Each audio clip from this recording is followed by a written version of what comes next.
বৈরী আবহাওয়ার অজুহাতে রাজধানীর সবজির বাজারে আগুন। গত সপ্তাহের মতোই চড়া রয়েছে বেশিরভাগ সবজির দাম।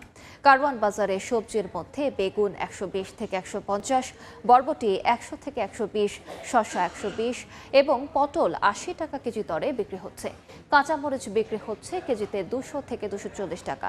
ব্রয়লার মুরগির দাম কেজিতে 20 থেকে 30 টাকা বেড়ে হয়েছে 200 টাকা। সোনালী ও লেয়ার মুরগি বিক্রি হচ্ছে 350 টাকা কেজিতে।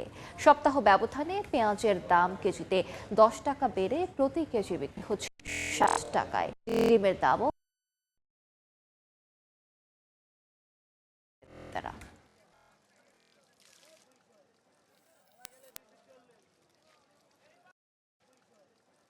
প্রতি কেজি গত সপ্তাহ থেকে 10 টাকা বাড়ছে। বাজারের যে পরিস্থিতি, আমরা মাল কিনা দাম দিয়ে আইনা বিক্রি করতে পারতেছি না, ক্রেতা নাই বৃষ্টির কারণে। বেগুন কিনছি 70 টাকা, আজকে হলো 100 টাকা।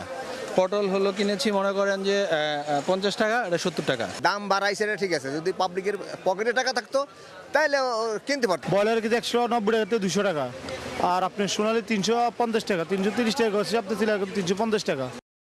4 দশক ধরে আপনার ফাইন্যান্সিয়াল পার্টনার আইডিএলসি।